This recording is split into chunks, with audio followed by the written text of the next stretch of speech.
Welcome back to ജെമിയ study tricks LTD-EX video series. ഇന്ന് നമ്മുടെ ടീം പോകുന്നത് തിരുവനന്തപുരത്ത് നിന്നും 61 കിലോമീറ്റർ അകലെ അറബിക്കടലിന് സമാന്തരമായി നിലകൊള്ളുന്ന പശ്ചിമഘട്ട മലനിരകളിലേക്കാണ്. മലദൈവങ്ങൾ പൊന്നു സൂക്ഷിക്കുന്ന ഇടത്തേക്ക്. സംസ്ഥാനപാത 45 ചെന്നവസാനിക്കുന്നത് ഇടതൂർന്ന നിത്യഹരിത വനങ്ങളും മഞ്ഞുമൂടിയ കാലാവസ്ഥയും കുളിരും തരുന്ന കറുകപ്പട്ടയും തേയിലയും മണക്കുന്ന പൊന്മുടിയിലാണ്. കൃത്യം 12:15 വീട്ടിൽ നിന്നിറങ്ങിയ ഞങ്ങളുടെ യാത്ര KSRTC ബസ്സിനെ ആശ്രയിച്ചായിരുന്നു. ക്രിസ്മസ് ദിനമായിരുന്നതിനാൽ തിരുവനന്തപുരത്ത് നിന്ന് പൊന്മുടിയിലേക്കുള്ള ബസ് പറഞ്ഞ സമയം കഴിഞ്ഞിട്ടും എത്താതിരുന്നപ്പോൾ ഞങ്ങൾ ഉറപ്പിച്ചിരുന്നു സ്ഥിതി ദയനീയമാവുമെന്ന്. ഊഹം തെറ്റിയില്ല. ബസ്സിൽ കാല് വയ്ക്കാൻ സ്ഥലം ഉണ്ടായിരുന്നില്ല. എങ്കിലും ഞങ്ങൾ 6 പേരും ബസ്സിൽ വലിഞ്ഞു കയറി. 3 മണിക്ക് വിതുരയിൽ നിന്ന് ബസ് പൊന്മുടിയെ ലക്ഷ്യം വെച്ച് നീങ്ങി. പൊന്മുടിയിലേക്കുള്ള യാത്രയിലെ അവസാന ടൗൺ വിതുരയാണ്. അത് കഴിഞ്ഞ് ആനപ്പാറ, കല്ലാർ, അവിടെ ചെറിയ കവലകളാണ് ഉള്ളത്. കല്ലാറിൻ്റെ പ്രധാന ആകർഷണം അളകനന്ദയിലെ വെള്ളാരം കല്ലുകൾ പോലെ ജലത്തിന് മുകളിൽ കാണുന്ന ഉരുൾപൊട്ടലിൻ്റെ അവശിഷ്ടങ്ങളായ കല്ലുകളാണ്. കല്ലാറിലാണ് മീൻമുട്ടി വെള്ളച്ചാട്ടം സ്ഥിതി ചെയ്യുന്നത്. പൊന്മുടിയിലേക്കുള്ള സഞ്ചാരികളുടെ പ്രധാന ആകർഷണമാണ് മീൻമുട്ടി വെള്ളച്ചാട്ടം. യഥാർത്ഥത്തിൽ ആനപ്പാറയിൽ നിന്ന് 20 കിലോമീറ്റർ ഉണ്ട് പൊന്മുടി ഹിൽ സ്റ്റേഷനിലെത്താൻ. കൊടിയ 22 ഹെയർപിൻ വളവുകൾ. ഇവിടെ എത്തുന്ന ബൈക്ക് റൈഡേഴ്സ്, KSRTC ഡ്രൈവേഴ്സ് ഇവർക്കൊക്കെ മലമുകളിലേക്കുള്ള ഡ്രൈവിംഗ് ആവേശം പകരുന്നതാണ്. ചില സ്ഥലങ്ങളിലേക്ക് KSRTC ബസ്സിലുള്ള യാത്രയാണ് നല്ലത്. അങ്ങനെയുള്ള ഒരു സ്ഥലമാണ് പൊന്മുടി. സമുദ്രനിരപ്പിൽ നിന്ന് 1100 മീറ്റർ ഉയരത്തിലാണ് പൊന്മുടി സ്ഥിതി ചെയ്യുന്നത്. ഈ പ്രദേശം നിരവധി സസ്യങ്ങളുടെയും ജന്തുക്കളുടെയും പ്രധാന വാസസ്ഥലമാണ്. ഈ പ്രദേശത്ത് വസിക്കുന്ന ആദിവാസി ഗോത്രവിഭാഗത്തിൽപ്പെട്ടവരാണ് കാണിക്കാർ. പൊന്മുടി ഹിൽ സ്റ്റേഷനിൽ എത്തുന്നതിന് മുൻപ് ഇവരുടെ കുഞ്ഞു കുഞ്ഞു ആരാധനാലയങ്ങൾ കാണാൻ സാധിക്കും. ചരിത്രം പറയുന്നത് പുരാതന കാലത്ത് പൊന്മുടി ബുദ്ധ ജൈനമത സാംസ്കാരിക കേന്ദ്രമായിരുന്നു എന്നാണ്. എന്നാൽ അക്കാര്യം ദൃഢപ്പെടുത്തുന്ന യാതൊരു തെളിവും ഇവിടെ നിന്ന് ലഭിച്ചിട്ടില്ല. എന്തുകൊണ്ടാണ് ജൈന ബുദ്ധ പരാമർശം പൊന്മുടിയെ സംബന്ധിച്ച് ഉള്ളതെന്ന് ചോദിച്ചാൽ, വിതുരയിൽ നിന്ന് ബോണക്കാട് പോകുന്ന വഴി മണ്ണിനടിയിൽ നിന്നും ഇവിടുത്തെ പ്രദേശവാസികൾക്ക് ഒരു ബുദ്ധവിഗ്രഹം ലഭിച്ചത്രേ. അത് പിന്നീട് അവരുടെ കുലദൈവങ്ങളുടെ കൂടെ അവർ പൂജിച്ചു. ലഭിച്ച വിഗ്രഹം നിൽക്കുന്ന രൂപമായതിനാലാണ് ബുദ്ധവിഗ്രഹം എന്ന മിഥ്യാധാരണ ഇത് സംബന്ധിച്ച് നിലനിൽക്കുന്നത്. മണ്ണിൽ നിന്ന് പുറത്തെടുത്തപ്പോൾ ഒരു കാല് ശാസ്താവിന് നഷ്ടമായി. 1.5 കാലുള്ള മക്കിയിലെ ശാസ്താവിൻ്റെ ക്ഷേത്രവും ശാസ്താവിൻ്റെ വിഗ്രഹവും പ്രസിദ്ധമാണ്. ഈ വിഗ്രഹം വളർന്നു വരുന്നതായിട്ടാണ് മക്കിയിലെയും ഈ നാട്ടിലെയും ജനങ്ങൾ വിശ്വസിക്കുന്നത്. മേൽക്കുര ഇല്ല എന്നുള്ളതും ഈ ക്ഷേത്രത്തെ സംബന്ധിച്ച് വളരെ അപൂർവമായിട്ടുള്ള ഒരു കാഴ്ച തന്നെയാണ്. KSRTC ബസ്സിൽ പൊന്മുടിയിലേക്കുള്ള യാത്ര നല്ലതാണ്. എന്നാൽ ഇന്നത്തെ യാത്രയിൽ KSRTC ഡ്രൈവർ അനുഭവിച്ച ദുരിതവും കഷ്ടപ്പാടും പറയാതിരിക്കാൻ വയ്യ. സർക്കാർ ഇക്കാര്യങ്ങളിൽ കണ്ണു തുറന്ന് പ്രവർത്തിക്കണം. തിരുവനന്തപുരത്ത് തന്നെ ഏറ്റവും തിരക്കനുഭവപ്പെടുന്ന വിനോദസഞ്ചാര കേന്ദ്രമാണ് പൊന്മുടി. ഇവിടേക്ക് ആഘോഷം, അവധി ദിനങ്ങളിൽ കൂടുതൽ ആളുകൾ എത്തുന്നുണ്ട്. അതുകൊണ്ട് തന്നെ ഇങ്ങോട്ടുള്ള സർവീസിൻ്റെ എണ്ണം കൂട്ടണം. ഹിൽ സ്റ്റേഷൻ വരെ കുത്തിനിറച്ച് ആളുകളെ കൊണ്ടുപോകേണ്ടി വരുന്ന ഡ്രൈവർമാരുടെയും കൂലിപ്പണി ചെയ്യുന്ന എന്നാൽ അതിസാധാരണക്കാരായ ആളുകൾ തങ്ങളുടെ കുടുംബത്തോടൊപ്പം ചിലവഴിക്കാൻ ശ്രമിക്കുന്ന അവസരങ്ങളിൽ അവരാശ്രയിക്കുന്നത് KSRTCയെ ആണ്. അതുകൊണ്ട് തന്നെ കാഴ്ച കാണാനുള്ള അവരുടെ അവസരങ്ങൾ യാതൊരു തരത്തിലും തടസ്സപ്പെടുത്തരുത്. അതിന് ഏറ്റവും നല്ലൊരു പരിഹാരം അവധി ദിവസങ്ങളിലും ഉത്സവ സീസണുകളിലും പൊന്മുടിയിലേക്കുള്ള സർവീസുകളുടെ എണ്ണം കൂട്ടുക എന്നതാണ്. SH45 ഹിൽ സ്റ്റേഷൻ്റെ അടുത്തെത്തുന്നതിനനുസരിച്ച് വീതി കുറഞ്ഞു വരികയാണ്. ഇവിടെ ചിലർ അലക്ഷ്യമായി പെരുമാറുന്നതുകൊണ്ട് വാഹനങ്ങൾ ബ്ലോക്കാവുന്നു. ജനങ്ങൾ പകുതിയിൽ നിന്ന് തന്നെ നടന്ന് പൊന്മുടി ഹിൽ സ്റ്റേഷൻ വരെ, അതിന് ടോപ്പിൽ വരെ നടക്കേണ്ട അവസ്ഥയാണ് നിലവിൽ ഉള്ളത്. ഇന്നത്തെ യാത്രയിൽ മുഴുവൻ വീഡിയോയും ബസ്സിൽ നിന്നുകൊണ്ടാണ് പകർത്തിയത്. പൊന്മുടി കാണാൻ പോയ അതേ ബസ്സിൽ തന്നെ തിരികെ വരേണ്ടി വന്നു. അത്രമാത്രം തിരക്കായിരുന്നു. പോകുമ്പോൾ ബോണറ്റിലിരുന്നാണ് ഞാനും അമ്മയും യാത്ര ചെയ്തത്. അന്നേരം ഡ്രൈവറോട് കാര്യങ്ങൾ ചോദിച്ചപ്പോൾ അദ്ദേഹം പറഞ്ഞു, ഞങ്ങൾ ബ്രൈമൂർ പോവേണ്ട ട്രിപ്പായിരുന്നു, ആൾ കൂടുതലുള്ളതുകൊണ്ടാണ് ട്രിപ്പ് പൊന്മുടിയിലേക്ക് മാറ്റിയെന്ന് പറഞ്ഞു. ബസ്സിലെ കണ്ടക്ടർ, ഡ്രൈവർ ഇവരെ ശരിക്കും അനുമോദിക്കണം. ഇത്ര തിരക്കായിരുന്നിട്ടും എത്ര സൗമ്യമായിട്ടാണ് അവർ ജനങ്ങളോട് ഇടപഴകുന്നത്. ജനങ്ങളെ പൊന്മുടി ഹിൽ സ്റ്റേഷനിൽ എത്തിക്കാൻ അവരെടുക്കുന്ന റിസ്ക് പറയാതിരിക്കാൻ വയ്യ. നിരവധി ദേശാടന പക്ഷികളുടെ സങ്കേതമാണ് പൊന്മുടി. ഏകദേശം 283 ഇനം പക്ഷികളെ പൊന്മുടിയിൽ നിന്ന് കണ്ടെത്തിയിട്ടുണ്ട്. അവയിൽ പലതും ഇന്ന് വംശനാശ ഭീഷണി നേരിടുന്നവയാണ്. ചായം പൂശിയ കാട, മലബാർ ചാരവേഴാമ്പൽ, വയനാട് ലാഫിംഗ് ത്രഷ്, വിശാലമായ വാലുള്ള പുൽപക്ഷി, നീലഗിരി പിപ്പിറ്റ് എന്നിവ ഈ പ്രദേശത്ത് മാത്രം കാണപ്പെടുന്ന പക്ഷികളാണ്. പൊന്മുടിയിലേക്ക് ഒരു റോഡ് യാത്ര ഏത് സമയത്തും ഉല്ലാസകരമാണ്. നഗരത്തിനടുത്ത് ഇത്ര ശാന്തവും പ്രകൃതി സുന്ദരവുമായ പ്രദേശം മറ്റെങ്ങും ഉണ്ടാകാനിടയില്ല. കടൽ തീരത്തോട് ചേർന്നാണ് തിരുവനന്തപുരം നഗരത്തിൽ നിന്ന് അരമണിക്കൂർ യാത്ര പിന്നിടുമ്പോൾ ചെറിയ കുന്നുകളും ഉയരം കൂടിയ ഭൂപ്രകൃതിയും പച്ചപ്പും തണുത്ത കാറ്റും നമ്മെ സ്വാഗതം ചെയ്യും. പൊന്മുടിയിൽ എത്തിച്ചേർന്നാലും കാഴ്ചകളുടെ വസന്തം തീരുന്നില്ല. സാഹസിക നടത്തത്തിന് കാട്ടുവഴികൾ ഏറെയുണ്ട്. റോഡരികിലെ തിരക്കിൽ നിന്ന് കാടിൻ്റെ ശാന്തതയിലേക്ക് നീങ്ങിയാൽ കാട്ടുപൂക്കളും ചിത്രശലഭങ്ങളും സന്ദർശകർക്ക് കാഴ്ചയാകും. വൈകിട്ടാവുമ്പോഴേക്കും മൂടൽമഞ്ഞ് പരക്കുന്ന പൊന്മുടിയിൽ താമസത്തിനും സൗകര്യങ്ങളുണ്ട്. പൊന്മുടിയിലെ ഒരു ഭൂപ്രകൃതി പറയുകയാണെന്നുണ്ടെങ്കിൽ, വിനോദസഞ്ചാര കേന്ദ്രമായ പൊന്മുടിയിൽ വനാന്തരങ്ങളിൽ ശക്തമായ മഴ പെയ്യുന്നതിനാൽ വിദൂര നിവാസികൾക്ക് നെഞ്ചിൽ തീയാണ്. 32 വർഷം മുൻപ് 1992 ഡിസംബറിലാണ് പൊന്മുടിയിൽ ഉരുൾപൊട്ടിയത്. ഇപ്പോഴും കല്ലാർ നദി വളരെ ഡേഞ്ചറാണ്. അതിന് കാരണം എപ്പോഴാണ് പൊന്മുടി മലനിരകളിൽ നിന്ന് കല്ലാറിലേക്ക് മലവെള്ളപ്പാച്ചിൽ ഉണ്ടാവുക എന്ന് പറയാൻ പറ്റത്തില്ല. ശക്തമായ മഴയുണ്ടാകുമ്പോൾ മലവെള്ളപ്പാച്ചിൽ ഇവിടെ സ്ഥിരമാണ്. വയനാട് ഉരുൾപൊട്ടലിന് പിന്നാലെ ISROയുടെ റിമോട്ട് സെൻസിംഗ് സെന്റർ നടത്തിയ പഠനത്തിൽ ഉരുൾപൊട്ടൽ സാധ്യതയുള്ള നെടുമങ്ങാട് താലൂക്കിലെ 17 പഞ്ചായത്തുകളിൽ വിതുരയും ഉൾപ്പെടുന്നു. എല്ലായ്പ്പോഴും മഞ്ഞ് കാണാനുള്ള അവസരം പൊന്മുടിയിൽ ലഭ്യമാകാത്തതിൻ്റെ പിന്നിലുള്ള പ്രധാന കാരണവും ഈ ഉരുൾപൊട്ടൽ ഭീതിയാണ്. തമ്പാനൂരിൽ നിന്ന് 5 മണിക്ക് തന്നെ പൊന്മുടിയിലേക്കുള്ള ബസ് സർവീസ് തുടങ്ങും. 9 മണിവരെ രാവിലെ പൊന്മുടിയിലേക്കുള്ള ബസ് സർവീസ് ഉണ്ട്. അതിനുശേഷം ഉച്ചയ്ക്കാണ് പിന്നീട് ബസ് സർവീസുകൾ ഉള്ളത്.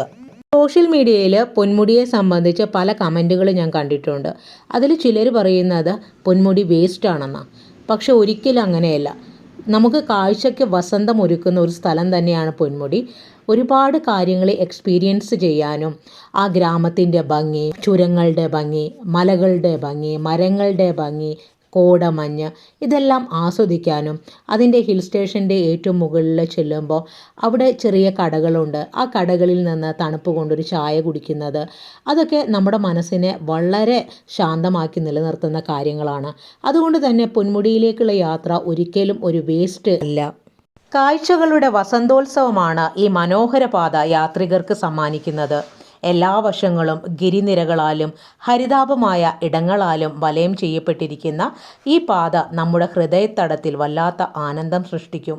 നിശബ്ദമായി പ്രകൃതിയോട് അലിഞ്ഞു ചേർന്ന് ധ്യാനനിരതമായ മനസ്സോടെ ആസ്വദിക്കേണ്ട ഈ ദൃശ്യങ്ങൾ സഹയാത്രികർ കോവി വിളിച്ചുകൊണ്ട് ആഘോഷിക്കുന്നത് എന്നിൽ കുറച്ച് പ്രയാസം സൃഷ്ടിക്കാതിരുന്നില്ല. ചെന്നെത്തുന്ന ഇടങ്ങൾക്കനുസരിച്ചുള്ള യാത്രാ സംസ്കാരം രൂപപ്പെടാത്തതിൻ്റെ പ്രശ്നമാണിതൊക്കെയെന്ന് കരുതി സമാധാനിച്ചു. പൊന്മുടിയുടെ ഒരു പ്രത്യേകത, നിന്ന നിൽപ്പിലാണ് അവിടുത്തെ കാലാവസ്ഥയിൽ മാറ്റം വരുന്നത്. ചിലപ്പോൾ നല്ല മഞ്ഞായിരിക്കും, പെട്ടെന്ന് മഞ്ഞ് കാണില്ല, അല്ലെങ്കിൽ പെട്ടെന്ന് മഴ പെയ്യും. അങ്ങനെ നമുക്കൊന്നും പ്രെഡിക്റ്റ് ചെയ്യാൻ പറ്റത്തില്ല. അങ്ങനത്തെ കാലാവസ്ഥയായിരിക്കും. ചില സമയത്താണെന്നുണ്ടെങ്കിലോ തല പൊട്ടിത്തെറിക്കുന്ന വെയിലായിരിക്കും. അപ്പോൾ ഇങ്ങനെയൊക്കെ പ്രത്യേകതകൾ പൊന്മുടിക്ക് ഉണ്ട്. ആദ്യമായിട്ട് ഞാൻ പൊന്മുടിയിൽ പോയപ്പം പരസ്പരം കാണാൻ പറ്റാത്ത അത്രയും കോടമഞ്ഞായിരുന്നു. അതൊരു ഓഗസ്റ്റ് മാസത്തിലായിരുന്നു പോയിരുന്നത്.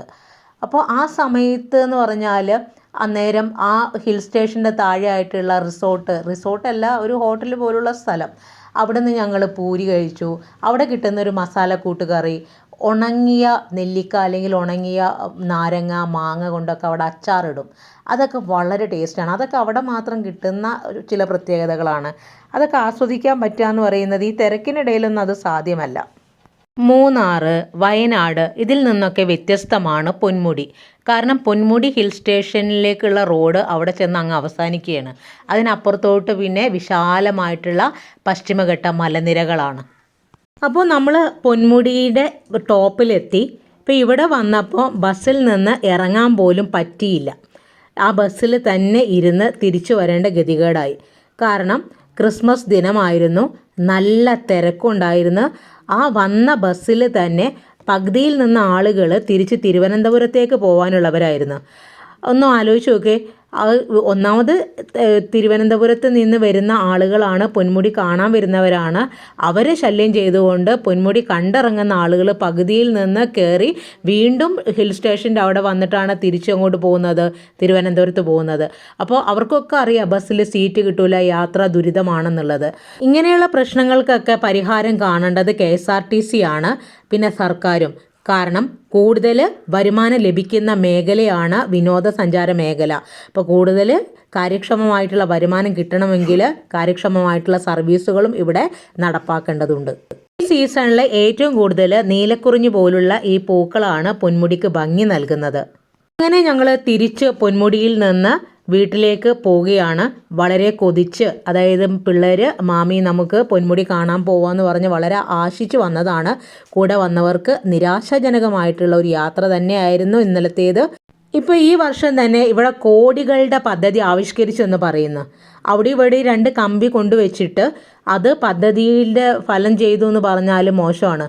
നേരെ മറിച്ച് ഈ ഭാഗത്തേക്ക് ട്രാൻസ്പോർട്ടേഷൻ ഫെസിലിറ്റി കൂട്ടട്ടെ, അതിനും ഈ പറയുന്ന കോടികളുടെയൊക്കെ പകുതിയല്ലേ ചിലവാവുകയുള്ളൂ. ഇത്ര ദുരിതവും വരില്ല, ആളുകൾ കൂടുതൽ വരികയും ചെയ്യും. നിരവധി തൊഴിൽ സാധ്യത ഉള്ള മേഖലയാണ് പൊന്മുടി. പക്ഷെ അതിന് വേണ്ട നടപടികളൊന്നും തന്നെ ഇല്ല. ഉദാഹരണത്തിന് ജോലിക്കായി വിതുരയിൽ നിന്നൊക്കെ പൊന്മുടിയിലേക്ക് ആളുകൾ വരികയാണെന്നുണ്ടെങ്കിൽ നല്ല ട്രാൻസ്പോർട്ടേഷൻ ഫെസിലിറ്റി ഇല്ല എന്നത് ഒരു പോരായ്മയാണ്. താമസം തന്നെ ഗോൾഡൻ പീക്ക് റിസോർട്ട് പോലുള്ളവയിൽ 3000 രൂപയൊക്കെയാണ്. ഇതൊക്കെ ആരെ കണ്ടിട്ടാണ് വിഭാവനം ചെയ്യുന്നത്? വനവിഭവങ്ങളുടെ അഫോർഡബിൾ റേറ്റിലുള്ള ഔട്ട്ലെറ്റുകൾ ഇവിടെ ഇല്ല. ഇവിടെ എത്തുന്നവർക്ക് ഇവിടുത്തെ തനതായ ഗ്രാമീണ വിഭവങ്ങൾ എക്സ്പീരിയൻസ് ചെയ്യാൻ കഴിയണമെങ്കിൽ ഇത്തരം അഫോർഡബിൾ ആയിട്ടുള്ള സെല്ലിംഗ് ഔട്ട്ലെറ്റുകളൊക്കെ വേണം. കൂടാതെ ഇവിടെ ഇത്രയൊക്കെ മതി എന്ന് ചിന്തിക്കുമ്പോഴാണ് ഇങ്ങനെയുള്ള നല്ല വിനോദസഞ്ചാര സാധ്യതകൾ ഉള്ള മേഖലയുടെ വളർച്ച കുത്തനെ ഇടിയുന്നത്. ഇതുകൊണ്ട് ആ കാണുന്ന കുന്ന് ISROയുടെ കീഴിലാണ്. ISROയുടെ റോക്കറ്റ് വിക്ഷേപണപരമായിട്ടുള്ള കാര്യങ്ങൾക്കൊക്കെയാണ് അവിടെ ഉപയോഗിച്ചിരിക്കുന്നത്. പക്ഷേ പദ്ധതികളൊന്നും അന്തിമഘട്ടത്തിലായില്ല. ഇപ്പോഴും ഇങ്ങനെ വേലിയൊക്കെ കെട്ടി തിരിച്ചിട്ടേ ഉള്ളൂ. പിന്നെ എൻ്റെ ശ്രദ്ധയിൽപ്പെട്ടൊരു കാര്യം, പൊന്മുടിയിലേക്ക് ജോലിക്ക് വരുന്ന ആളുകളും കാഴ്ചകൾ കാണാൻ വരുന്ന ആളുകളും യാത്രയ്ക്ക് ആശ്രയിക്കുന്നത് KSRTCനെയാണ്. അപ്പോൾ ഈ ജീവനക്കാരും കൂടെ ബസ്സിൽ കയറുമ്പോൾ തിരക്ക് ജോറാണ്.